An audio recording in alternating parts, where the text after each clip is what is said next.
Bonsoir à toutes et à tous. Merci d'être venus chez Carib ce soir donc pour rencontrer et écouter Alex Gester. Donc on est très content d'accueillir l'auteur des Contes du Soleil Noir, enfin pas uniquement, mais c'est surtout de ces contes qu'on va parler. C'est une aventure littéraire qui est assez saisissante, qui est assez originale, hein, puisque depuis janvier de cette année 2017 sortent donc à peu près tous les 2 mois des choses assez bizarres qui s'appellent Crash, qui s'appellent Arbre, qui s'appellent Invisible, qui s'appellent Audit, et qui sont, comme leur nom l'indique, donc des contes.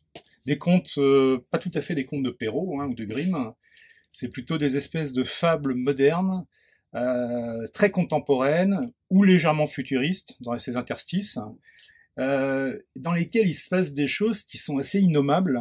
On va essayer de ne pas trahir le suspense qu'il y a dans ces contes, parce qu'il y a des révélations, donc on va essayer de ne pas spoiler, de parler plutôt de thématiques. On va parler plus particulièrement sans doute du dernier, Audit.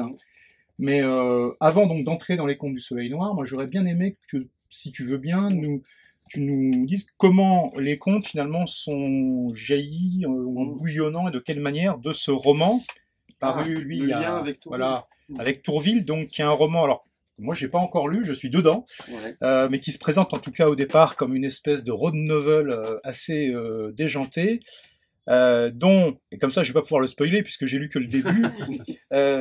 Il y a quelqu'un qui travaille, qui prétend travailler dans les milieux du cinéma, de visuel, de la jet set, de la musique et trucs. C'est ce qu'il prétend. On s'aperçoit assez vite que c'est pas vrai, qu'il est en fait, il vient de perdre ses derniers droits Pôle Emploi, que les démarches pour obtenir le RSA, il va même pas y songer parce que ça a l'air beaucoup trop compliqué, et qu'en fait il se replie en fait donc hors de Paris vers une ville assez mythique dont je suis pas sûr qu'elle existe, Tourville dans le Nord, parce que la plupart des Tourvilles sont en Normandie, mais en tout cas bon, il y a Elle existait jusqu'en 2002, c'est du côté de Hasbrook. voilà, donc c'est vers Hasbrook en effet, Voilà. et vers Brune, enfin il y a un passage par Dunkerque. Et voilà, donc moi j'en sais pas beaucoup plus, si ce n'est que ça se présente assez dur la vie pour ce jeune homme. En fait, le résumé du bouquin est dans la première phrase. Je vous préviens tout de suite, ça va pas bien se passer. Et je pense que le bouquin respecte le cahier des charges par la suite. J'ai fait en sorte d'aller au bout de l'idée, quoi. Et donc, ce qu'on sent, c'est qu'il y a beaucoup de choses qui bouillonnent dedans. Il y a, et moi j'ai le sentiment, même au bout de 150 pages, qu'il y a un certain nombre justement de légendes urbaines, de mythes en fait du futur proche ou du contemporain, qui grouillent là-dedans un peu à fleur de peau, mais qui ne sont pas l'objet en fait du roman, pas directement, et que quelque part les contes du Soleil Noir se sont emparés en fait de ce matériau et ont décidé de le faire vivre, quoi, de lui donner une vie propre. Enfin, D'accord. C'est un sentiment. Un bouillonnement chaotique qui se structure dans les contes du Soleil Noir d'une autre manière. Ouais.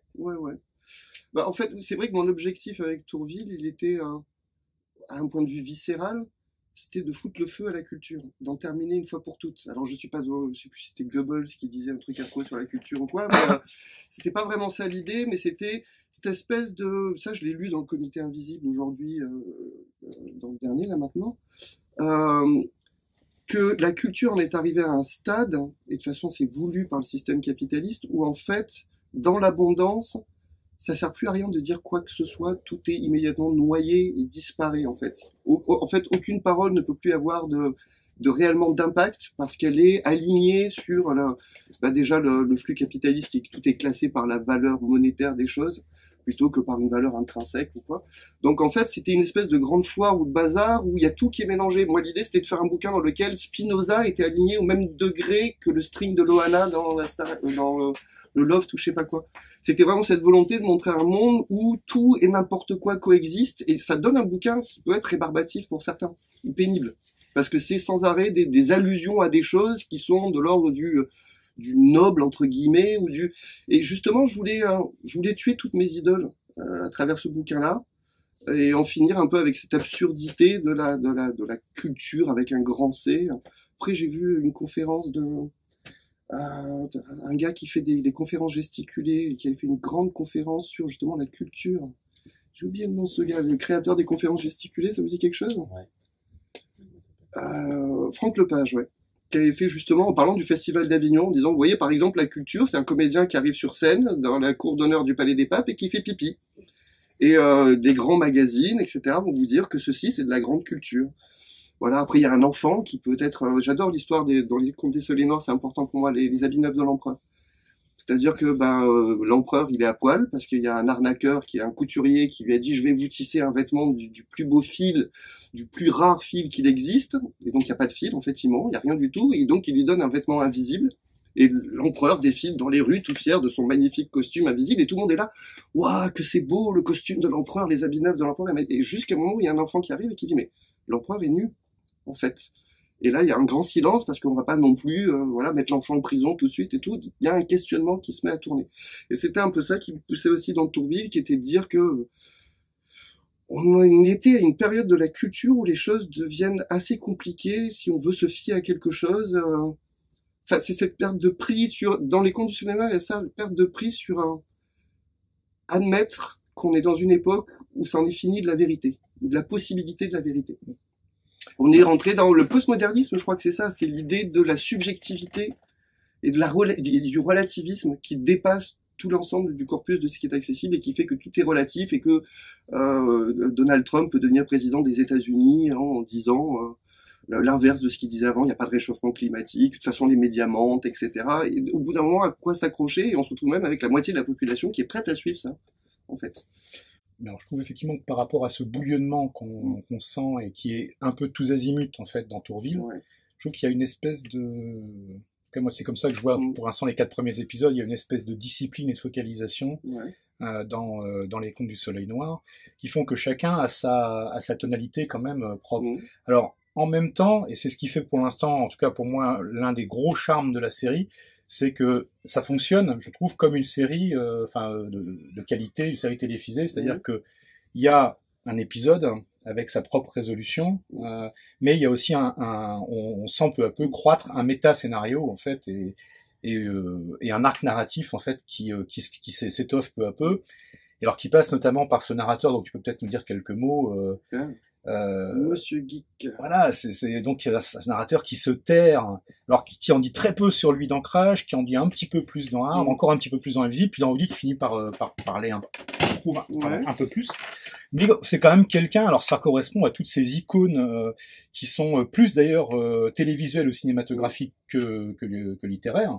Bon, après, on peut le mentionner au passage, on y reviendra sûrement tout à l'heure. Enfin, toi, tu baignes plus au quotidien dans l'image et que dans l'écrit. Je passe ma vie devant des écrans, professionnellement parlant. Et il y a vraiment alors, il y a plein d'icônes de geeks qui existent, mais il y en a 2 notamment qui ont un certain succès, ne serait-ce que par leurs audiences, qui sont l'un, donc un personnage de Die Hard, en fait, qui est... oui, effectivement.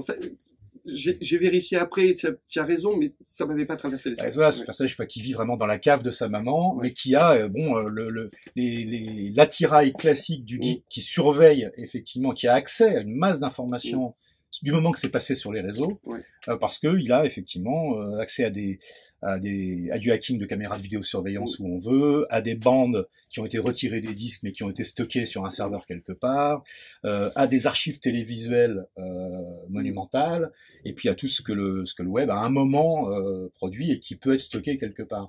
Et qu'à partir de ça, alors c'est flagrant dans Crash, puisque Crash, c'est vraiment une enquête, une double enquête cathodique. Enfin, c'est vraiment ce qui se niche en fait dans les recoins qu'on voit mal les images. C'est assez effrayant. De toute façon, ils sont tous effrayants, ces contes. Il faut être honnête. Mais donc moi, ce personnage, voilà, comment il est né Alors, pour les références dont tu parles, je suis d'accord. Je pensais pardon l'autre à celui de Millennium. Oui, bien sûr. Mais en même temps, je vais un peu désamorcer tout ça en disant que Monsieur Geek m'est surtout inspiré par quelqu'un que je connais personnellement, et qui est mon plus vieil ami, que je connais depuis la maternelle, et qui aujourd'hui est à Avignon dans son appartement, devant son écran. Il est peut-être pas sorti de chez lui depuis 1 mois. Il mange je sais pas trop quoi, des pizzas sans doute. Et c'est lui qui pilote la caméra de surveillance. Peut-être. En tout cas, à chaque fois que je vais le voir, après... On a une relation un peu conflictuelle, lui et moi, parce qu'il y a des fois où il est vraiment pénible. C'est-à-dire que on peut parler de rien d'autre que de X théorie du complot, ou ceci, ou cela, etc. Et il y a des fois où je lui dis, tu me fatigues, et ça l'énerve, parce qu'il voudrait que j'écoute tout. Et voilà.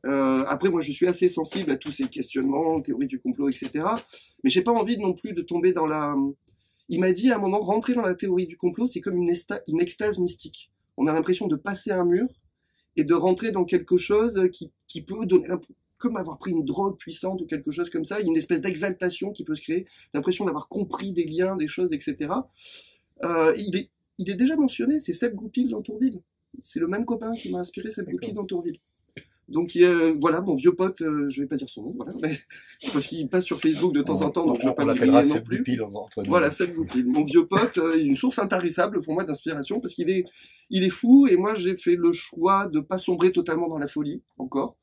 Et donc du coup, je suis plutôt celui qui observe. Alors bon, moi ça fait 20 ans ou 30 ans que je lui dis, mais avec tout ce que tu as dans la tête, écris-le. Et par exemple, les Contes du Soleil Noir, lorsque j'ai développé le projet dans ma tête, je l'ai contacté, et je lui ai dit... ben voilà, j'ai une idée d'un projet, si on le faisait ensemble. Alors il dit, comme d'hab, commence, je regarderai, puis je te dirai. Donc j'ai commencé à poser des bases, des idées, etc. Et je lui ai montré, et il m'a répondu, ah mais non, ça va pas, c'est pas comme ça, et tout, ça tient pas debout, ceci, cela. Je dis, ok, qu'est-ce que tu proposes? Mais non, mais ça tient pas debout. Qu'est-ce que tu proposes? Il a rien proposé du tout. Donc au final, j'ai fait les Contes du Soleil Noir tout seul. Et, mais alors après, faut être franc, la première illustration, quand je lui ai montré la première illustration qu'a fait Pablo de Monsieur Geek, il a fait, c'est incroyable, il s'est basé sur une photo de moi. Et je lui ai dit, bah non, il a juste imaginé Monsieur Geek comme ça. Et il a fait, mais merde, quand je l'ai vu, j'ai cru que c'était moi. Il y a un autre personnage, dans un autre milieu, mais qui est, qui est une icône du jeu de rôle, des débuts du jeu de rôle en France, qui s'appelle Gros Bill, qui était un personnage réel et qui est devenu un mythe à part entière, puisque le Gros Bill a vraiment existé. C'était un joueur de Normal Sup, de la bande de joueurs qui ont créé Casus Belli initialement. D'accord, Et il a un vrai nom qu'on ne dira pas parce que c'est bien connu qu'il faut pas invoquer le Gros Bill. Non, c'est pas un de ceux-là, non, c'est un autre. Mais il existe vraiment. Parce que c'est devenu un mot courant, on pouvait pas faire une partie de jeu de rôle sans dire, fais pas ton Gros Bill ou ceci, cela. Voilà, c'est vraiment passé dans le langage courant alors que c'est une vraie personne au départ. Mais il y a des fois en littérature, ça arrive que ce soit des vrais gens ou des vraies situations. Et le dessin qui en était fait effectivement dans Casus Belli était assez, paraît-il, ressemblant au personnage. Voilà, donc ces personnages prennent parfois une stature, effectivement. Peut-être qu'un jour, Sébastien sera dans le langage courant. Cette goupille, je pense pas. Mais enfin, voilà, je pense que Geek a du potentiel. Dans l'idée, c'était, j'aime la 4e dimension. J'aime un peu moins les Contes de la Crypte, mais j'aime bien quand même. J'avais pas vu Black Mirror quand j'ai conçu le projet. Après, tout le monde m'a dit, ah, mais t'as vu Black Mirror? Enfin, voilà, il y a un pote sur deux qui, quand il est en contact avec les Contes du Soleil Noir, me dit, ah, Black Mirror. Et à chaque fois, bon, non, je connaissais pas Black Mirror. Mais, enfin, cette idée d'anthologie, et puis ce qui fait la particularité de la 4e dimension, des Contes de la Crypte, c'est l'hôte, la personne qui reçoit. Et le fait que ce soit un geek, que ce soit le geek, me semblait très pertinent pour l'époque, surtout par rapport au sujet qu'il crée. Donc pour moi, il y avait du potentiel.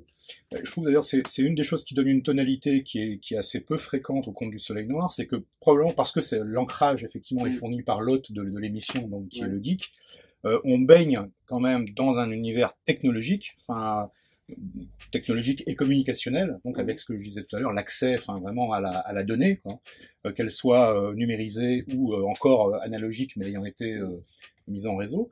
Mais du coup, quand les éléments fantastiques, parce qu'il y a des éléments fantastiques, des éléments irrationnels, disons, est-ce que c'est surnaturel? C'est dur à qualifier, mais en tout cas des choses qui sont pas explicables. Voilà. On va retrouver effectivement cette ambiance 4e dimension, plus d'ailleurs, je pense, que Conte de la Crypte, même si certains...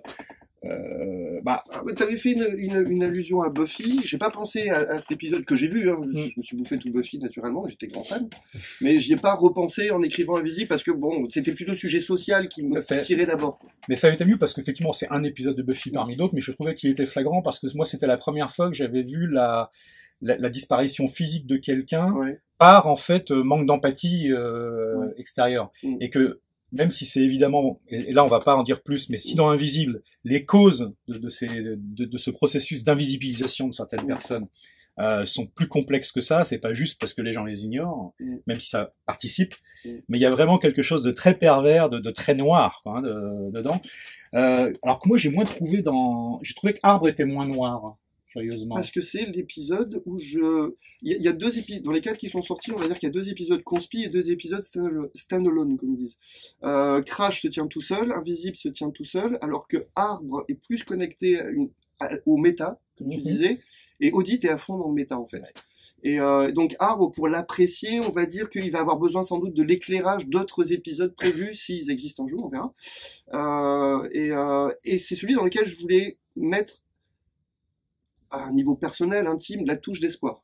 C'est-à-dire que Crash dit simplement c'est fini, c'est l'horloge de l'apocalypse des Watchmen, hein, ça y est, tout elle est lancée, pouf, la date est marquée, ça va péter. Et dans Arbre, il y a oui mais. Et oui mais, il se passe quelque chose, mais ça se passe ailleurs. Voilà, il y a quelque chose qui n'est pas explicable, mais voilà, le fait d'ailleurs, c'est le seul des 4, pour l'instant en tout cas, où tu le transposes dans une géographie complètement différente, qui n'est pas du tout une géographie de grande ville occidentale, qui croule sous son propre poids, justement, sous son effondrement culturel, sous le nivellement généralisé de tout, quoi. Enfin voilà, l'information indexable. Et là, ce passage par l'Inde notamment, et puis l'irrigation aussi par un aspect africain qu'il y a à cause de l'arbre en lui-même, même si c'est un concept indien où on retrouve aussi des formes de sagesse différentes. Il y a un épisode africain qui répond à Arbre, qui est censé clore le premier cycle, c'est-à-dire l'épisode 15, si un jour j'arrive à le faire, mais avec un arbre qui se trouve au centre et qui sera en Afrique. Donc tu as bien cerné le truc. L'Inde, l'Afrique sont des alternatives simplement parce que face à l'écroulement on va dire, pour utiliser un grand mot spirituel de l'Occident, Laurent Courreau est à fond là-dedans, il n'arrête pas de dire, la culture africaine, etc. Il y a des portes qui sont ouvertes dans ces mondes-là, qu'on ne suspecte pas. Et donc, je veux dire, on arrive au bout, je veux dire, ça fait un petit bout de temps que Schopenhauer, Nietzsche, etc., ils ont fait le bilan et on n'a pas vraiment arrangé les choses depuis. Et moi, c'est tout bête, pendant presque 10 ans, j'ai vécu à Paris, donc, j'habitais en 18e, et j'ai découvert le temple de Ganesh à l'occasion d'une de leurs processions. Puis je me suis rendu au temple, j'ai participé à une puja, enfin j'ai assisté à une puja, et j'ai adoré ça. Je sais pas, enfin c'est émotionnel, c'est pas explicable, c'est de l'ordre du ressenti émotionnel. J'étais en contact avec quelque chose où la grille de lecture du monde était autre. Et donc j'y suis retourné régulièrement, à raison d'une fois par mois, etc. Et puis je suis devenu à ma manière un peu hindouiste, à faire mes offrandes, à ramener les trucs chez moi, etc. Ce qui était complètement absurde, parce que je suis pas vraiment hindouiste et j'y comprends. Voilà, je comprends qu'une petite partie de ce que ça signifie, mais en tout cas, ça me semblait être une alternative par rapport à des horizons bouchés qui sont ceux de notre culture occidentale. Là, je voyais des horizons ouverts. Et c'est un peu cette piste-là que je lance avec Arbre.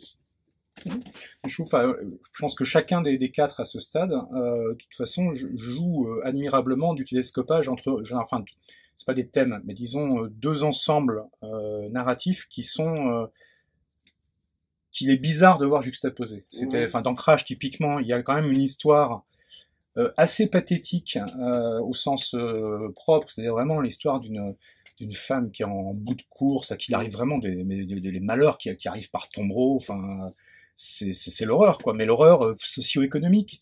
Et puis à côté de ça, il y a effectivement ce truc sur les images, sur ce qui disparaît des images alors que ça devrait y être. On croit que ça a été enregistré, ça l'a pas été, ou des choses qui normalement n'ont pas pu être enregistrés et qui se mettent à être là. Donc il y a vraiment ces 2 dimensions, donc une dimension très réaliste, et puis l'autre, dans Invisible, on parle quand même il y a toute une partie du conte qui est autour de jeunes cadres dynamiques de l'industrie immobilière londonienne. Dans Arbre. Ouais, dans Arbre. Enfin, vraiment, qui sont, enfin voilà, c'est cette société qui croule sous le pognon inutile, avec des enjeux de pouvoir et de violence, alors qu'on va retrouver dans Audit, hein, évidemment, mais et avec un autre bout du balancier, voilà, complètement contre-pied, truc avec une dimension spirituelle indienne, une question de ferme modèles qui sont pas justement dans des modèles productivistes, ou très marginalement. Dans Invisible, on retrouve pareil une grande capitale européenne, donc c'est plus Londres, c'est Bruxelles, avec son traité Carrefour. Là, pour le coup, et je sais pas à quelle époque ça a été écrit justement par rapport aux attentats. Enfin, tout a été écrit en 2000. Le projet a été conçu en 2014, écrit en 2015, les 5 premiers. Et du coup, j'ai fait, au moment de l'editing avec l'éditeur, un petit addenda sur Crash, pour par exemple mentionner les attentats du Bataclan, qui n'avaient pas eu lieu au moment où j'avais écrit le bouquin, mais ça me semblait pertinent de me mettre dans la continuité. Donc ça date de 2015, c'est pour ça que ça va se sentir sur le dernier Esclave, parce que ça parle du ministre de la Défense française, dans un climat et une ambiance qui rappelle beaucoup le mandat, enfin le précédent gouvernement, en fait, qui est pas d'actualité. C'est vrai que ça va pas coller avec l'actualité d'aujourd'hui. Alors dans Invisible, tu retrouves ce côté, alors en plus une partie du décor qui est choisi, on trouve deux éléments de décor. Dans chacun, il y a des petits éléments de décor qui prennent au bout d'un moment une valeur emblématique. Et qui finissent finalement par être un peu un signe distinctif de chacun des contes. Dans Invisible, il y a ce côté, bon, il y a la gare de Bruxelles Midi, quoi, avec son côté vraiment tentaculaire. C'est une gare énorme. C'est une gare où effectivement ces scènes, alors ouais, enfin chacun a évidemment son imaginaire visuel qui est sien. Mais moi, je pense à certaines scènes de buffet froid, où t'as ces longs couloirs abandonnés en fait, et où il y a des gens, et en fait il se passe rien dans ces couloirs, mais rien que de les voir, tu flippes déjà, quoi, parce que t'imagines effectivement que le pire peut arriver dans ce vide justement où les gens se sont dissous, quoi, disparaissent. Et à côté, il y a un autre endroit emblématique dans Invisible que j'ai trouvé assez savoureux, assez atroce également, mais c'est la petite épicerie des billes de boissons qui est ouverte à toute heure du jour et de la nuit, et où on peut se procurer ordinairement, disons, son alcool, et puis là, en plus, un alcool assez particulier, donc une vodka qui s'appelle Soleil Noir. Et ils voyaient tous aucune coïncidence, évidemment. Là, c'est, comment dire, je dirais un peu faible de ma part. C'est-à-dire que j'avais besoin de justifier que cet épisode fasse partie des contes du Soleil Noir. Et donc, du coup, il y a une vodka Soleil Noir, il se trouve qu'il en consomme beaucoup. Après, en même temps, il faut dire que les gens qui sont dans la loose et dans la rue ont un rapport assez extrême avec la boisson ou avec certaines boissons qui participent fortement à leur situation, à leur état. Donc, voilà, cette espèce de symbiose qu'il a avec ce produit, en l'occurrence.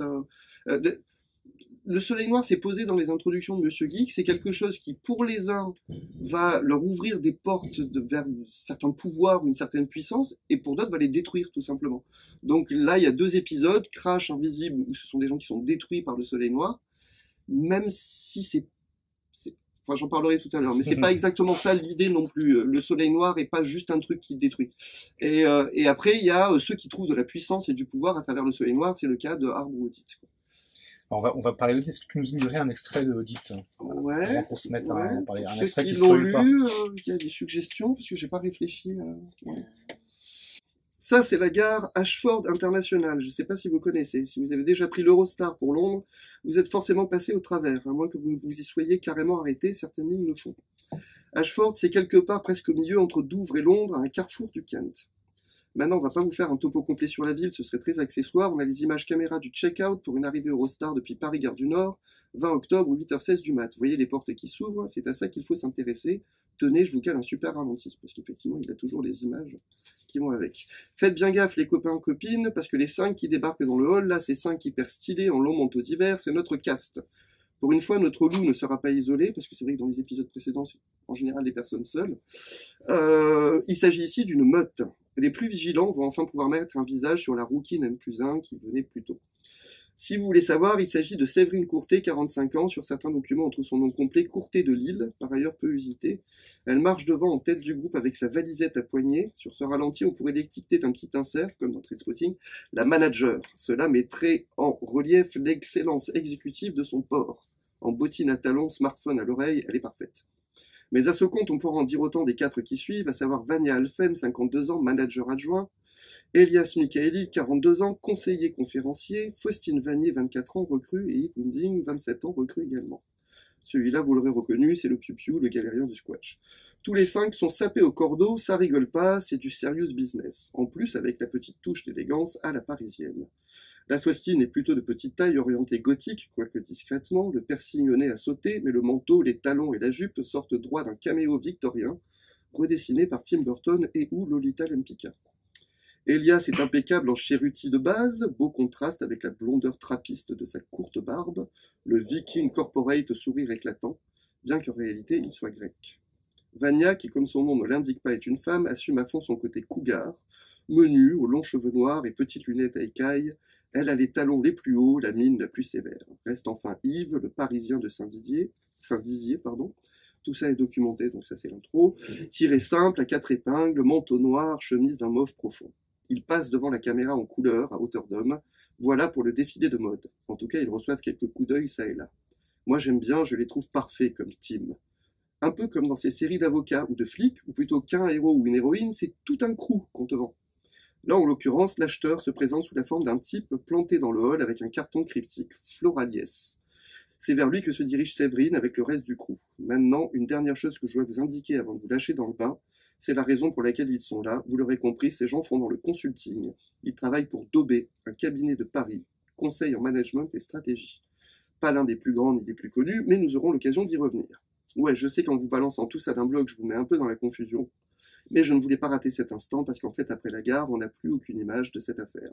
C'est pas comme si ça s'était passé au réseau, mais tout comme, donc profitez bien de la fin du plan. Avant qu'ils en sortent, vous ne les reverrez plus aussi bien de pied en cap, sinon lorsqu'ils repasseront dans cette gare dans l'autre sens. Pour le reste, il faudra s'en remettre au filtre de notre spéculotron de service. Ah oui, alors spéculotron, en fait, tu parlais d'approfondir les choses sur Monsieur Geek, et l'axe que j'ai choisi, sans doute par rapport à mon rapport avec mon pote qui m'a inspiré Monsieur Geek, c'est conflictuel. C'est quelque chose que j'ai mis un peu plus en place là, et qui devient aussi encore plus clair dans Esclave, et qui épisode par épisode va évoluer. C'est que les goûts et les centres d'intérêt d'Alex Gester, l'auteur du bouquin, et de Monsieur Geek, le narrateur, sont pas les mêmes. Dans le sens, Alex Gester, il a peut-être des velléités d'être un petit peu romantique, ou d'être un petit peu, de faire de la phrase un peu fine ou délicate, etc. Alors que Geek, lui, il est geek, il est carré, il veut mettre de la data sur la table, etc. Donc il va arriver assez régulièrement que Geek se foute de la gueule de Gester, et Gester est poli, il va pas se foutre de la gueule de Geek. Après tout, Geek est censé lui fournir ses sujets sur un plateau, quoi. Donc voilà, ça c'était pas le passage où ils sont sous la pluie, mais ça présente un petit peu la bande de l'histoire. Mais moi, voilà, c'est des choses qui m'a fasciné. Bon, alors après, je le dis juste et j'épilerai pas là-dessus. Moi, j'ai travaillé il y a assez longues années dans des boîtes de conseil anglo-saxonnes, donc qui ressemblent absolument pas à ça. Hein, d'accord. Mais bon, il y a, je trouve, c'est ce qui est plus que marrant, enfin, qui est vraiment intéressant, c'est que bien sûr, avec ce trait qui doit être forcé pour que l'aspect gothique en fait puisse ressortir assez vite. Et puis ce sont des contes, c'est pas des romans de 800 pages. Absolument. Donc il faut d'aller à l'essentiel. Voilà, il faut que ça sorte assez vite et que l'ambiance assez particulière jaillisse dès les premières pages. Et ça, c'est une des choses que l'écriture réussit remarquablement hein, dans ces textes qui sont à chaque fois assez courts. Très lancés. Mais donc quand on voit arriver effectivement, alors tu pensais à Trainspotting, on pense aussi à du Tarantino, tu sais, avec le côté stylé, le côté stylé, puis le côté c'est que juste tu vois pas les sous-titres, tu vois la manager, le petit nouveau, enfin l'attaque. Il y a vraiment cette mise en place, mais qui correspond en revanche au début tout à fait à des films par exemple réalistes du type sur le conseil et sur les perversions du conseil, les enjeux de pouvoir et puis les stratégies cachées, et notamment un film comme Violence des échanges en milieu tempéré, enfin qui en est vraiment qui est presque matriciel pour ça, avec le côté oui, il fait partie de ce qui m'a nourri, parce que j'ai pas bossé dans le consulting. En fait, je me suis lancé bien en tête sur cette histoire parce que j'ai dans ma famille quelqu'un qui a bossé longtemps en consulting et qui est anglais. Donc, et avec qui j'ai un rapport un peu conflictuel. Donc, quelque part, il y a une vague vengeance dans ce bouquin. Vis-à-vis de ça, c'est mon beau-frère. Bon, voilà. Et donc... c'est enregistré. Hein, quand même. Ah, merde. Oui, mais il s'intéresse pas à ce que j'écris, donc ça va. Je pense pas que ça lui passera dans les oreilles, quoi. Mais quelque part, j'avais envie de reposer les lignes vis-à-vis de lui, ce qu'il m'a dit, parce qu'il bossait quand même dans le consulting, dans le domaine des hôpitaux publics en France.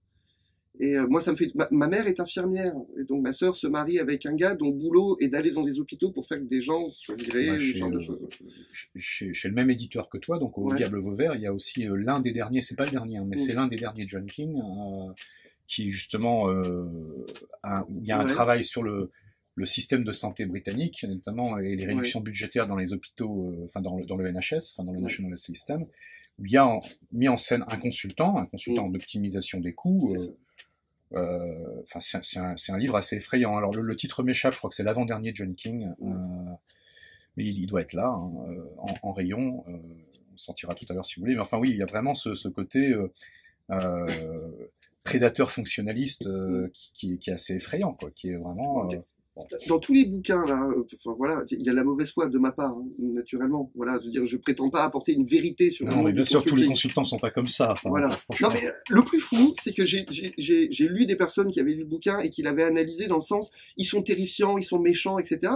Moi, concrètement, j'ai écrit l'histoire. Je sais que dans cette histoire-là, ces consultants, c'est des gentils.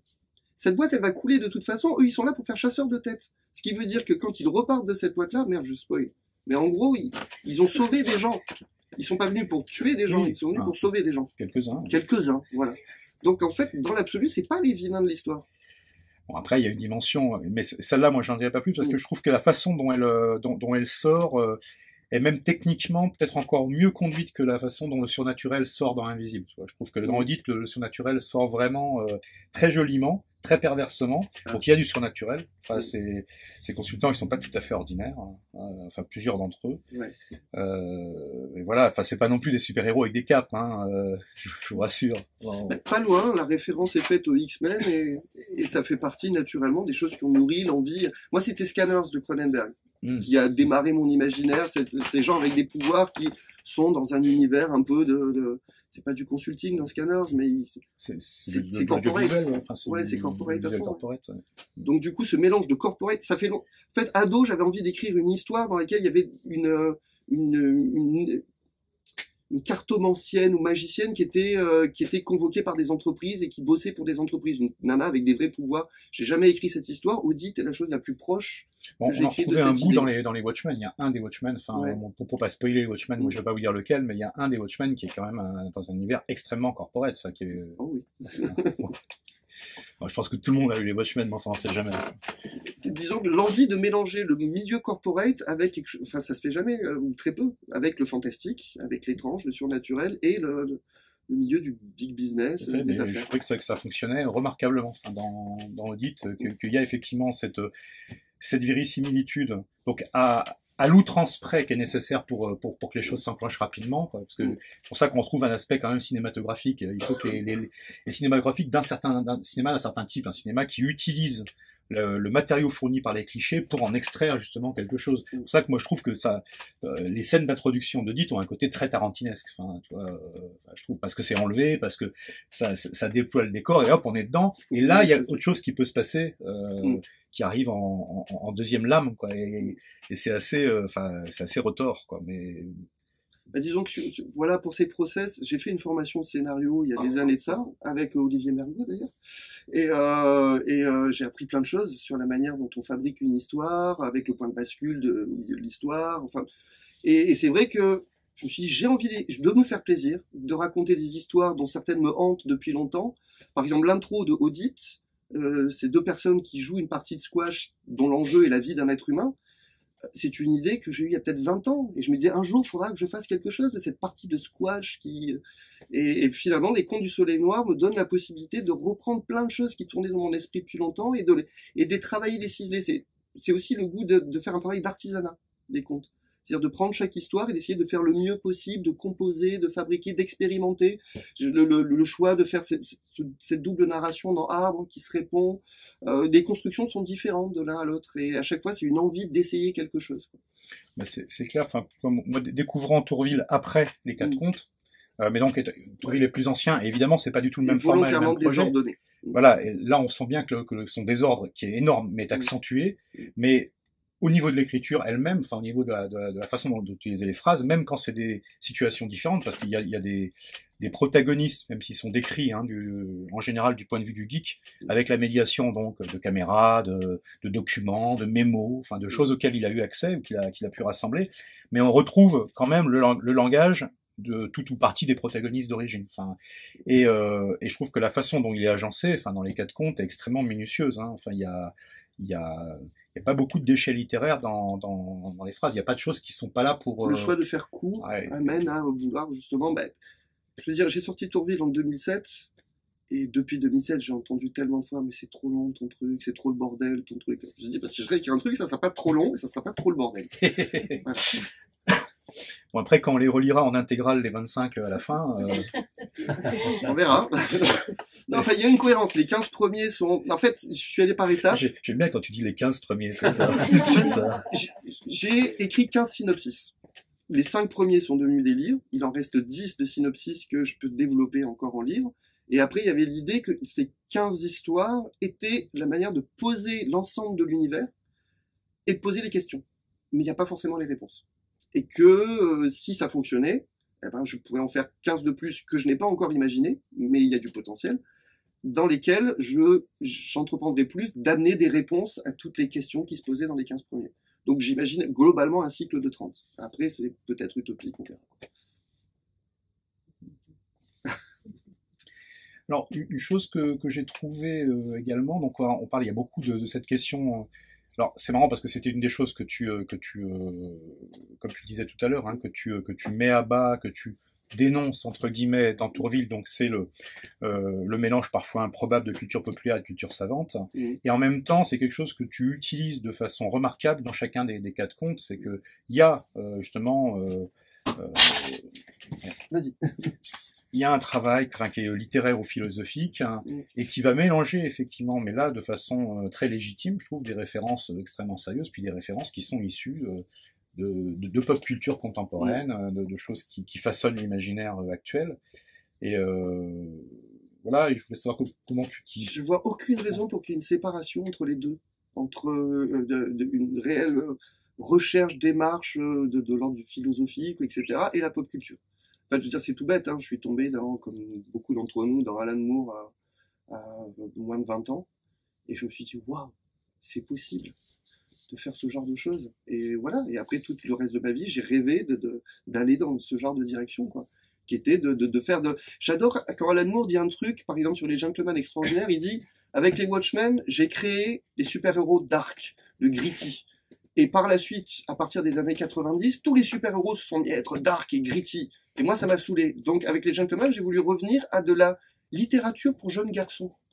J'aime bien cette tournure-là, de la littérature pour jeunes garçons. C'est-à-dire un truc qui, quelque part, aussi est fun, fait rêver, etc.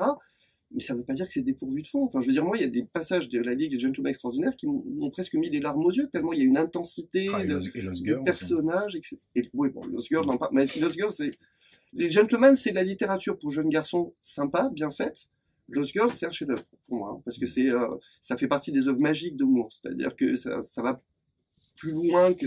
Enfin, il y a des choses impossibles. Il a dit, par rapport à ce bouquin, qu'il avait voulu faire en BD des choses qui sont impossibles à faire en littérature ou impossibles à faire en cinéma, qui ne sont possibles qu'en BD. Et dans Lost Girls, on voit ça. Après, il s'est attaqué à... Enfin, il m'a montré maintenant avec La Voix du Feu, puis avec Jérusalem, qu'il y a plus de choses possibles en littérature que ce que lui-même croyait au départ, probablement. Sans doute, voilà. Après, bon, ça lui a pris 5 ans pour écrire La Voix du Feu, et puis 10 ans pour écrire Jérusalem. Donc, ça prend aussi... Il a mis 10 ans pour faire Lost Girls, je crois aussi. Parce que le rythme de production de sa compagne, etc. Mais bon, en fait, c'est un perfectionniste, c'est un grand malade, Alan Moore, et j'ai admiré ça, j'ai respecté ça, et c'est vrai que, voilà, quoi. En plus, c'est dingue, cette rentrée littéraire avec Jérusalem, Moore, il est partout. Moi, j'ai découvert Moore, je sais pas, en 88. On est 88, 98, 2000, 30 ans après. 30 ans. Et c'est maintenant que d'un seul coup, Télérama se rend compte que ce gars existe. Waouh. Bon, voilà, moi, ça fait 30 ans que j'ai pris une claque avec ce gars et que je me suis dit, putain, il a ouvert des portes sur quelque chose. Après, bon, dans l'envie, il y avait les contes de Sam Barker aussi, les livres de Sam Barker qui m'ont aussi beaucoup influencé, porté, quoi, de 36 nouvelles. Parmi ces 36 nouvelles, il y en a bien 10 ou 12 avec des thèmes fantastiques, 9. Des trucs qui n'existaient pas avant. Alors, là où Stephen King nous sort toujours des extraterrestres, des loups-garous, des monstres, ceci, cela, Barker, il a créé des histoires dans lesquelles il y avait des concepts qu'on n'avait jamais vus en fantastique, etc. Et ça m'avait aussi marqué, et ça m'a un peu influencé pour aller dans le sens des contes du Soleil Noir, quoi. Il y a quelqu'un, je trouve, qu'on retrouve, mais parfois, alors bon, de façon manifeste dans Crash et au-delà du titre, hein, bien entendu, mais parce que là, on parle beaucoup des résonances que prennent l'image audiovisuelle en fait, de masse. Donc ça, c'est un thème très ballardien. Mais je trouve qu'il y a aussi, alors lui, c'est quelqu'un qui a quasiment jamais touché au fantastique. C'est pas quelque chose qui l'intéresse en tant que. Mais à la SF, bien. Mais à la SF, bien entendu. Mais en revanche, c'est aussi quelqu'un qui, au fil de son évolution littéraire et quasiment jusqu'à la fin, est passé de thèmes je dirais archétypaux de la science-fiction, et notamment parmi ses premiers textes, les 4 apocalypses, pour arriver à la fin à des textes qui étaient presque de la littérature contemporaine, corporate, que ce soit Million People, que ce soit quelque part Gibson. Gibson, c'est assez fou, il a marché pareil, Gibson. Et Sterling, peut-être encore plus que Gibson pour moi. Enfin, en fait, j'avais rencontré Gibson, j'ai même eu la chance de l'interviewer, et je lui avais posé la question de comment ça se fait il a fait 3 trilogies en fait. Sa première trilogie, celle de Neuromancien, ça se passe, il a dit, il n'a pas daté, mais c'est sans doute 2100 ou quelque chose comme ça. Et sa deuxième trilogie, c'est, genre, ça sort en 2005 et ça se passe en 2008. Et la troisième se passe maintenant. Et la troisième se passe, il m'a même dit, la troisième série, ça se passe l'année précédente. C'est-à-dire, il fait de la science-fiction qui se passe l'année dernière. Donc le type, il a même plus besoin d'aller 100 ans dans le futur pour faire de la science-fiction. Et voilà, donc du coup, j'ai récupéré le truc. C'est vrai qu'avec les Contes du Soleil Noir, il y a des moments, je veux dire, si je parle de réalité virtuelle, si je parle de ceci, cela, bon voilà, c'est au coin de la rue. La science-fiction nous a complètement rattrapés, c'était un choix. Et c'est là aussi, ouais, sur la question du cyberpunk, j'ai essayé de l'interroger là-dessus, Gibson, et je sentais que je le faisais chier, donc j'ai pas trop creusé. Sur l'œuf ou la poule et sa responsabilité, il n'a pas de responsabilité en tant qu'écrivain, mais bon, il y a un mème qui circule sur Internet que j'ai vu plusieurs fois, c'est 1984 n'était pas censé être un manuel d'instruction. C'est ça la question de l'œuf ou la poule, quoi. Et en tout cas sur le cyberpunk, il y a eu un gros souci, et c'est quelque chose que je voulais lui faire passer, c'est qu'il y a eu des auteurs contestataires, on va dire, et contestataire égale punk. Et puis il y a cyber. Et le problème, c'est que ces auteurs des années 80 qui faisaient la contestation du cyber, bah, le punk est passé à la trappe et ce qui a triomphé, c'est le cyber. C'est-à-dire que les lecteurs, ils ont vu dans ce monde plein de gadgets, vous voyez tous les dangers, les risques, comment c'est dark et tout, etc. Et ben en fait, l'essentiel des lecteurs, ce qu'il en a retenu, c'est ils sont bien ces gadgets, vivement qu'ils existent. Et le fait des dangers qui vont avec, voilà. Donc du coup, je m'en trouve à écrire Invisible voilà, aujourd'hui. Et avec une dichotomie, alors qui est pas toujours tranchée, ça, qui peut y avoir une autre frontière qui est évolutive et qui est mouvante, mais on retrouve cette dichotomie 30 ans après, disons, le bouillonnement cyberpunk, dans tout ce qui agite depuis 10 ans, je dirais, les auteurs, les scientifiques et les vulgarisateurs de tout ce qui est transhumanisme, post-humanisme, où tu as effectivement ceux qui voient avant tout la dimension technologique et la possibilité technique, et où l'aspect politique n'existe pas, et ceux au contraire qui sont gorgés de l'aspect politique, et on retrouve, alors je vais pas y mettre des plaquages de différence droite-gauche, mais on retrouve quand même des choses de cet ordre-là, et dans des débats qui sont acérés, même si on en parle moins en France qu'aux États-Unis et en Angleterre, parce que le gros des auteurs et des personnes concernées sont là quand même, mais je trouve que c'est flagrant aussi, on retrouve... En fait, par rapport à ce que tu dis, moi j'ai un peu les pépettes parce que j'ai l'immense chance d'être invité aux Utopiales cette année, et que, voilà, en ayant lu, en ayant été en contact par Facebook, etc., avec une partie des auteurs, des organisateurs, etc., je me rends compte qu'on est plus dans, tu dis, il y a deux voies, la voie politique et la voie technique, technologique. J'ai l'impression qu'il y a plutôt une majorité de gens qui sont dans la voie, limite art science, etc., et où le questionnement politique n'est pas quelque chose qu'ils veulent vraiment porter en avant. Je suis assez d'accord. Et j'ai l'impression que, alors... Ouais. Non, mais fini. En fait, j'ai l'impression que, après, mon espoir, c'est que je vais trouver des auteurs avec qui je vais pouvoir me mettre à une table et on va arriver à peut-être Spinrad ou quoi.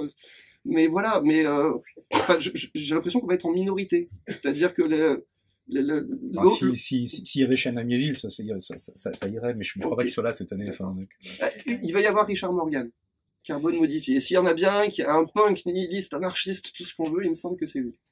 Ouais, je ne sais pas, je suis pas sûr, moi, pour Richard Morgan. Moi, je connais pas bien le personnage, mais j'ai lu Carbone modifié, je me suis dit, c'est une claque. C'est un bouquin radical, quoi. Bon, après, discutable. Ok, sans doute. je vais pas épiloguer sur Carbone modifié. Non, mais qui est un bouquin, fascinant et super intéressant, ça, y a aucun doute. Mais je sais pas quelle leçon politique on peut en tirer. C'est un radical, c'est un énervé, quoi. Et ça, je l'aime bien en littérature. En fait, je veux dire, il y a une époque où la littérature engagée, je veux dire, on est là, Sartre, la littérature engagée, blabla.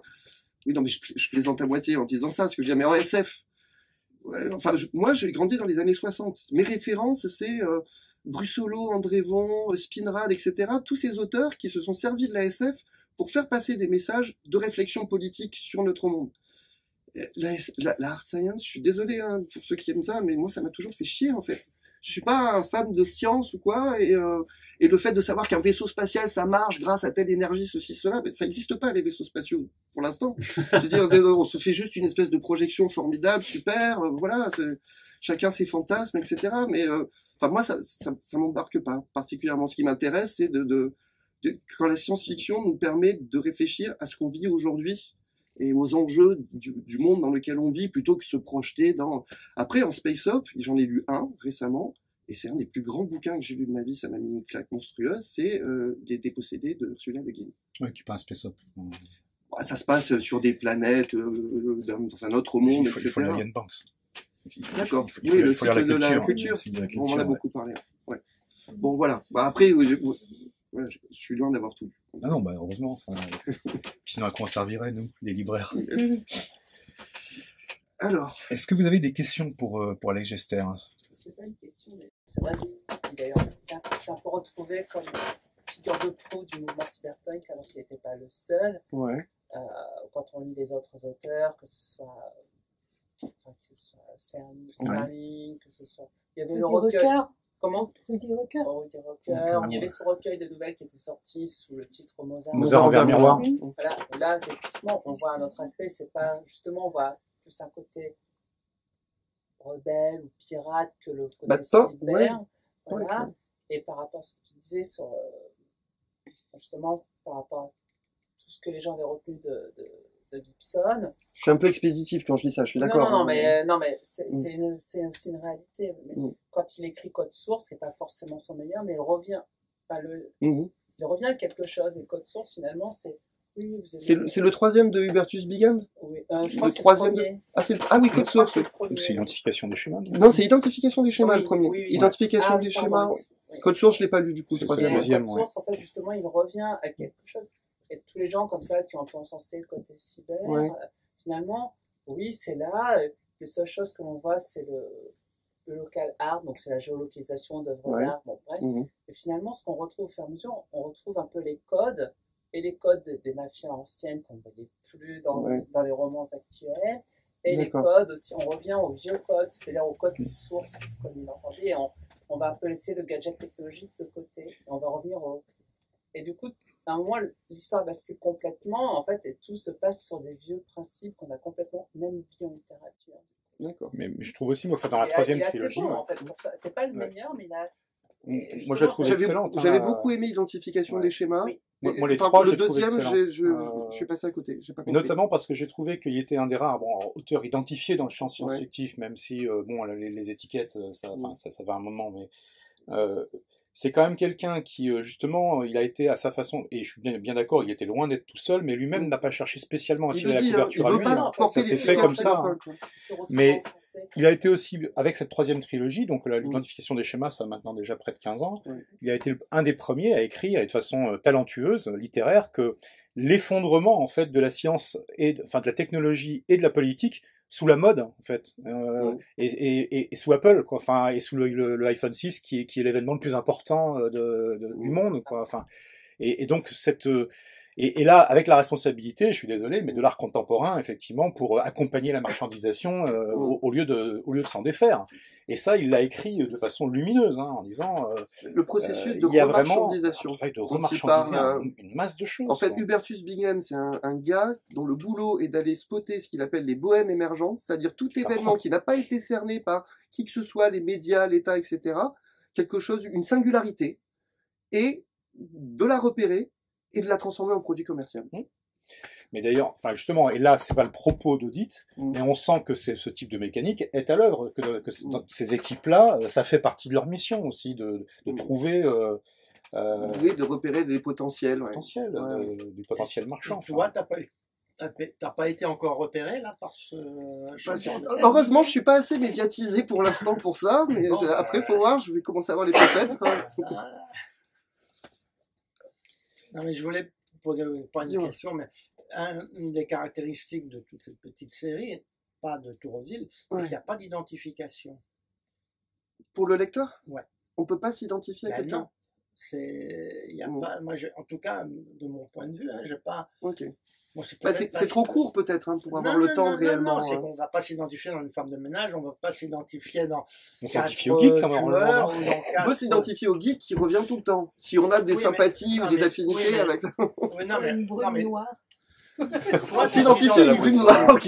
Non, mais toi, tu t'identifies au geek parce qu'il mène la danse, c'est lui qui... pas vraiment, j'en parlais tout à l'heure. En fait, il y a une bataille interne dans les bouquins qui se développe par la suite, mais Geek, c'est pas moi. Moi, je suis Gester, et Geek a tendance à se foutre de la gueule de Gester de temps en temps dans ses intros, etc. En disant, oui, lui, c'est celui qui raconte les histoires. Ça aussi, hein. Qui ça? Aesop aussi se foutait de sa gueule. Je trouve que c'est un principe rigolo, potentiellement. Quoi. Un principe de se désamorcer un petit peu, de moins prendre les choses au sérieux. Mais bon. Même si, bon, c'est vachement sérieux, je reconnais. Dire le potentiel déconne qu'il y a dans Tourville, il est beaucoup moins là. Invisible est peut-être celui où il y a un peu de potentiel. Mais la plupart des lecteurs m'ont dit c'est pas drôle, quoi, tes bouquins. On te sent écrire, on te sent sourire, on te sent Oui, mais c'est parce que j'ai la muse qui est perchée sur mon épaule, comme on aime en France. Non, mais là, je suis juste un bosseur, je le reconnais. Je veux dire, ce sont des bouquins où il y a une part émotionnelle, mais c'est pas ça que je veux dire. C'est l'artisanat. Non, mais là, il y a une liberté. Là, tu es libre. Dans cette série, tu es libre. Tu peux pisser, faire pipi partout. Ah bon, ok, Tu oui, mets oui. ton territoire là, ton territoire là. Oui, exact, oui, c'est ça. Donc, Oui, oui, c'est un terrain de jeu. C'est clair que c'est un terrain de jeu qui permet d'être éclaté, de partir dans plein de directions différentes. Voilà. Après, non, mais c'est vrai qu'il n'y a pas Marion Mazoric, dans une conférence que j'ai revue récemment, dit en France, on est verrouillé parce qu'il y a une tradition qui dit que l'auteur, c'est celui où l'inspiration, la muse est venue se poser sur son épaule. Voilà. Alors que les anglo-saxons, eux, un écrivain, c'est quelqu'un qui bosse. C'est quelqu'un qui produit du feuillet encore et encore et encore. Et donc, on respecte les gens qui font de la littérature de série, etc. aux États-Unis, alors qu'en France, pas du tout. Il y a un grand mépris pour ce genre d'auteur. On respecte en disant qu'ils gagnent beaucoup d'argent. Oui, voilà. À partir on on ne peut gagner de l'argent qu'à partir du moment où il y a une production au départ. Oui, non, mais bon. Ça, alors qu'en France, peu importe qu'il t'ait produit beaucoup ou pas, enfin, je pense qu'il y a aussi une part de copinage. Si tu écris à la main, c'est mieux, c'est plus beau, avec une belle plume. Je pense que Whedon ou Abrams sont respectés quand même aux États-Unis, enfin, à mon avis, y compris littérairement, quoi. Enfin, les gens considèrent que ce sont des créateurs. Quelqu'un comme Spinrad ou Philippe Cadic, c'est les Français qui l'ont lancé, c'est pas les Américains. Je suis désolé. Philippe Cadic est quand même notre maître. C'est vrai. Mais peut-être moi, j'avais parlé de lui avec Gibson, et Gibson m'a dit, Philippe Cadic, j'aurais pas aimé le rencontrer. Je sens que c'était quelqu'un de malsain et de désagréable. Ok. Non, mais ça n'empêche pas Céline non plus, on n'avait pas envie de le rencontrer, mais c'est un génie. Ça, c'est risqué. Bon, voilà. Hugues. Moi, j'aurais bien lu un dernier extrait, en fait, et puis ensuite poursuivi les conversations autour de quelques verres. Puisque leur tourne. J'ai un extrait que moi j'aime beaucoup parce que je trouve qu'il rend bien compte finalement du travail qui est à l'œuvre dans Audit. Donc au début ils étaient debout, puis très vite ils se sont trouvés des chaises. Yves et Faustine ont chacun levé leur PC tablette, soi-disant en mode prise de notes, sauf que sans table ce n'est pas pratique. En somme ils sont en observation. Ils se contentent de suivre le show d'Elias, concocté par ses soins jusqu'à l'animation flash, bidouillée sur des templates sortis Dieu sait où. Il a vraiment rien d'autre à foutre. C'est ce qu'Yves pense, lui aussi surpris qu'on puisse mettre autant de fric dans des trucs aussi gadgets. En revanche, il n'y a rien à dire sur la prestation dans son ensemble. Elias lui a déjà expliqué, c'est inspiré de Koh-Lanta et de Lost, ça marche toujours très bien avec quasi tout le monde. En l'occurrence, c'est même encore mieux avec les informaticiens. Il y a un moment où l'atelier se met à virer physique. On marche sur les tables, on se laisse tomber les uns sur les autres, et là-dessus, les programmateurs sont super réactifs, super preneurs, les pauvres manquent de sport. Assez tôt dans le process, Yves a jeté quelques coups d'œil vers Faustine et constaté que ça y est, elle a trouvé le Wi-Fi. Il semble qu'elle consulte des pages de Weir et d'autres trucs plus morbides, genre chirurgie esthétique hardcore. Loin de lui l'idée de la déranger, il se permet pendant quelques secondes de s'imaginer en train de la prendre en levrette dans leur chambre du Travelodge ce soir. Aucune réaction du côté de Faustine en revanche. Il le sent tout de suite. C'est Séverine qui n'est pas contente. Personne n'a fait gaffe, mais elle le fusille du regard. Dans le même temps, elle zappe totale l'attitude de Faustine. Ok. Il va faire en sorte de rester concentré sur ses clowneries, ses claquettes. Aussi discrètement que possible, voiler ses pensées est un art qu'il commence tout juste à appréhender, il s'interroge et s'épanche encore sur Elias. Qui est ce type? D'où vient-il? Quelle est son histoire? Pourquoi est-il si lisse, si parfait, si sympa? Pourquoi l'est-il toujours? À un point que c'est énervant, à un point qu'on voudrait le tuer. Voilà qui fait sourire Séverine et Vania aussi. Yves en est sûr, il y a embrouille, quelque chose d'anormal avec cet Elias. Mais il est bien le seul dans la pièce à être de cet avis. Les Survivors, eux, sont à fond. Ils s'éclatent, se serrent la main, se prennent dans les bras, disent des trucs du genre « Jamais j'aurais cru qu'on pourrait vivre un truc aussi fort ensemble !» Merci, mettez le nom ici. Yves a déjà vu cet atelier à l'œuvre avant, une fois. Ici, les phrases sont les mêmes, cette fois-ci en anglais, mais les mêmes.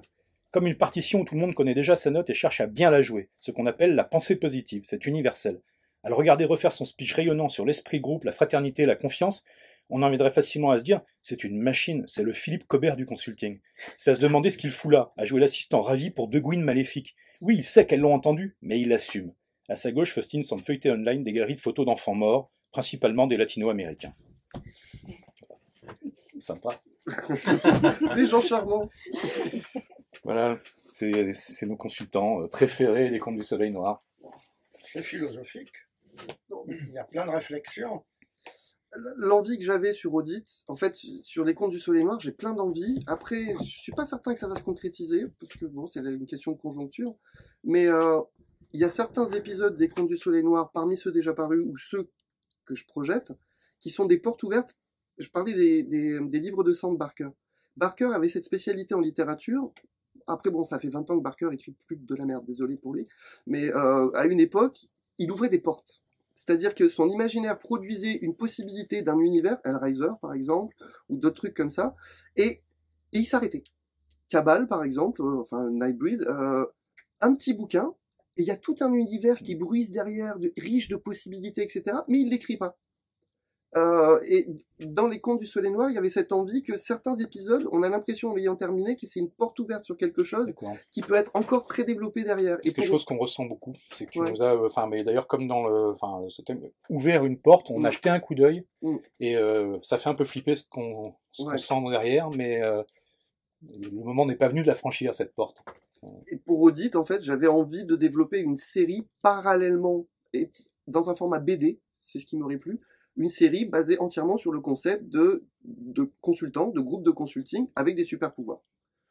Alors, tu vois, sans utilisation de super pouvoirs, je tiens à mentionner, je ne sais pas si tu l'as en tête, mais parce que c'est probablement un des auteurs français qui a le mieux réussi, en étant inscrit, pareil, dans le champ science-fictif au sens large, mais qui a le mieux réussi à mettre en scène une société qui n'est pas nécessairement une société de conseil, ça pourrait être aussi le consulting interne d'une très grosse multinationale type General Electric, qui s'appelle Clear, de L.L. Klutzer. Enfin, c'est Laurent et Laure en fait, puisque quand Laurent Klutzer écrit tout seul, c'est Laurent, et puis quand c'est les deux ensemble, c'est LL. Et Clear est vraiment remarquable de ce point de vue-là. C'est une petite série d'enquêtes menée par ces deux consultants. Sous quelle forme? Des petits romans? Non, c'est un roman. C'est un roman. Les enquêtes sont enchaînées. Si tu veux, c'est des épisodes d'enquêtes qui sont amenés à faire. Il y en a 6 ou 7. Mais c'est un véritable roman, enfin, avec une fin qui est soit une apocalypse, soit une apothéose, suivant le point de vue apocalypse, adopté. Révélation. Mais qui touche quelque chose par rapport à ce que tu dis. C'est aussi une mise en scène extrêmement intelligente, justement, pas nécessairement d'une dark side, mais d'une side en tout cas des métiers du consulting contemporain. Là-dessus, en fait, je suis en contact régulier avec Marin Ledin, qui est un auteur qui a beaucoup porté parce qu'il a bossé à Orange à la période des suicides chez France Télécom, et c'est la période où il a quitté l'entreprise en décrétant qu'il ne rebosserait plus jamais pour une entreprise et qu'il allait devenir écrivain. Ce qu'il a fait, vu qu'il a publié peut-être une vingtaine de bouquins depuis.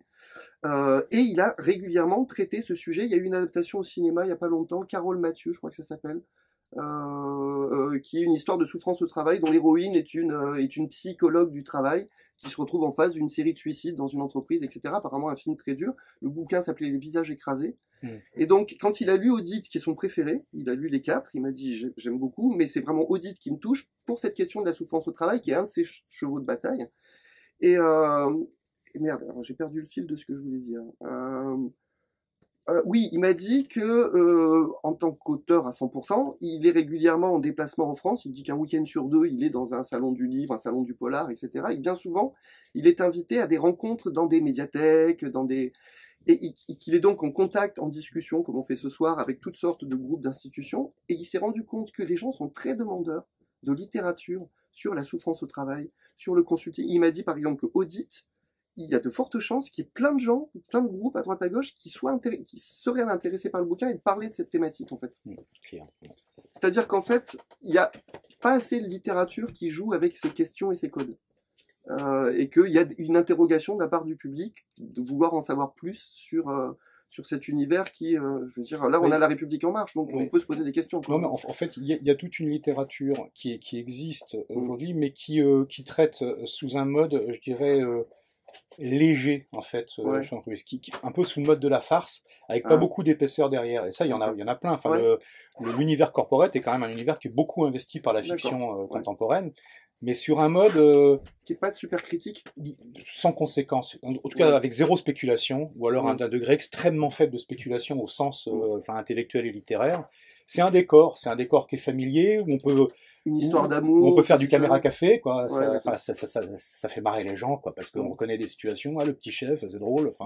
Mais les enjeux, soit profonds qu'il peut y avoir dans effectivement le travail, le travail salarié, ou l'aventure capitalistique et industrielle, sont très peu traités. Je suis d'accord. Quand c'est traité, c'est effectivement plus aujourd'hui par des auteurs qui sont rattachés au sens large à la science-fiction ou au polar. Roman noir, en fait. Roman noir. Ou par des auteurs. Alors, chez les Américains, c'est un peu différent parce qu'il y a des gens comme Richard Powers qui peuvent investir presque n'importe quoi et ils mettent une telle puissance que. C'est vrai. Je pense, après, j'aime beaucoup Richard Powers. Mais Sur le sujet, il faut citer quand même le bal des recueil actifs. de la Volte. Le bal des actifs, absolument, qui est Mais c'est vraiment bien, remarquable. c'est bien. Voilà, on a besoin de plus de projets de ce type-là, je pense, parce que ce sont des sujets puissants. Et c'est pas pour rien qu'ils sont partout dans des conférences ou des colloques sur le sujet. Sur tout ce qui est santé au travail, notamment, où c'est un sujet voilà, qui est en train je d'exploser. veux dire, dans la presse, ça passe qu'on est dans un pays où il y a une quantité de souffrance au travail, puis un rapport dans la hiérarchie, dans le pouvoir, dans le monde du travail, qui apparemment est très très lourd en France. Quoi. Beaucoup d'étrangers... Pas que en France, oui. Dans le monde, dans l'Occident. Oui, dans l'Occident, d'accord. Dans l'Occident. Mais ce qui est bien chez toi, c'est que ça explose. Ah, oui, t'as bien aimé la fin parce qu'ils se font niquer ou tuer ou quoi. Partout, il y a des interfaces qui font que les personnages, que ça glisse dans un autre monde, dans une autre dimension. Et là, on peut s'échapper parce que si tu sinon, c'est juste si étouffant. dans la vie, tu es déjà dans cette souffrance du travail, et en plus, tu lis des choses sur la souffrance du travail, pas, tu te suicides. On est d'accord. Il faut aussi voir. On est d'accord. Ou alors, non, mais ça reste des bobos, comptes, alors dans tous les cas. Ils ne travaillent pas, pensent, ah oui, les pauvres, ils souffrent, ouais, ils doivent arracher la canne à sucre avec les mains. Et eux, oui, font, alors. Voilà. Ok. Oui, la dernière chose que je voulais dire sur les comptes, qui est un spoiler un petit peu, mais c'est que vraiment, mon idée, qu'est-ce que c'est que le soleil noir? J'ai pas de réponse à apporter, parce que c'est, par exemple, qu'est-ce que c'est que la quatrième dimension? Si on a regardé la série, est-ce que quelqu'un peut dire, expliquer clairement ce que c'est que la quatrième dimension? Non, voilà. Il faut juste regarder la série, on s'en fait une vague idée. Donc pareil pour le soleil noir, c'est juste que pour moi, le soleil noir, il y a un concept nietzschéen qui parle un peu de ça, c'est la grande consolation.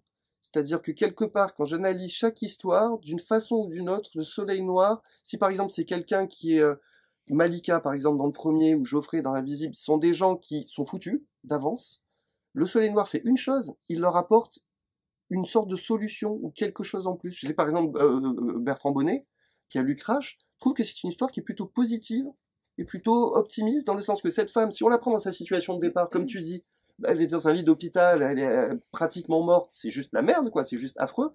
Mais le fait de se projeter d'un seul coup dans les écrans et d'être capable de voyager à travers le monde hertzien médiatique, et une sorte de miracle qui lui arrive et qui fait que d'un seul coup, lui, il a vécu ça comme quelque chose de, voilà, qui apportait un peu de plaisir et de jouissance dans un monde par ailleurs détruit. Ouais. Et Invisible, c'est pareil, parce que le programme pour moi au départ, c'était les 3 derniers jours de la vie d'un homme mort. Et le programme, c'était que ça se termine, il meurt. Point. Désolé pour le spoil, quoi. Voilà. Mais il se passe autre chose. On se doutait que ça allait bien finir. Mais l'idée, c'est que parce que le soleil noir intervient, du coup, c'est pas juste l'histoire de quelqu'un qui meurt. C'est quelque chose d'autre se passe, quoi. Voilà. Et ça me paraît un excellent mot de la fin. Quelque chose d'autre se passe. Quelque chose d'autre se passe. Ah bah, merci beaucoup, Alex. Yes, vraiment, et merci à toi. Merci à toi aussi. Yes.